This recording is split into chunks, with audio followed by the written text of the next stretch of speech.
Chief election commissioner کی آئی جی اسلام آباد ناصر اکبر خان سے ملاقات۔ ذرائع کا یہ بتانا ہے ملاقات میں چیف الیکشن کمشنر سکندر سلطان راجہ نے خطرات سے آگاہ کیا۔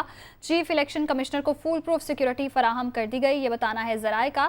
سکندر سلطان راجہ کو الیکشن کمیشن کے ملازمین سے متعلق سیکیورٹی خدشات ہیں، یہ بھی بتایا گیا ہے ذرائع کی جانب سے۔ تو چیف الیکشن کمشنر کی آئی جی اسلام آباد ناصر اکبر خان سے ملاقات ہوئی ہے، اسی حوالے سے تفصیلات جانیں گے محسن اعجاز سے۔ جی بتائے گا ملاقات میں کیا بات چیت ہوئی؟ دیکھیے، یہ چیف الیکشن کمشنر کی جان کو اللہ خطرات کا معاملہ ہے، اور چیف الیکشن کمشنر کی جانب سے یہ مطالبہ کیا گیا تھا کہ انہیں فول پروف سیکیورٹی فراہم کی جائے، اور اب اسلام آباد پولیس کی جانب سے چیف الیکشن کمشنر کو سیکیورٹی فراہم کر دی گئی ہے، اور جو آلریڈی سیکیورٹی موجود تھی ان سیکیورٹی اہلکاروں کی تعداد میں بھی اضافہ کیا گیا ہے۔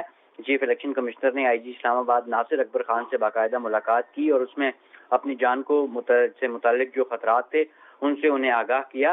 اور اس سے پہلے بھی اسلام آباد پولیس کچھ ہی دن پہلے چیف الیکشن کمشنر کو چیف سیکیورٹی آفیسر ایک ڈی ایس پی رینک کا فراہم کر چکی ہے، اور چیف الیکشن کمشنر سکندر سلطان راجہ کو الیکشن کمیشن کے ملازمین اور سٹاف سے متعلق بھی سیکیورٹی خدشات ہیں، تاہم اب انہیں سیکیورٹی فراہم کر دی گئی ہے، اور جو آلریڈی موجود سیکیورٹی تھی اس میں بھی اضافہ کیا گیا ہے۔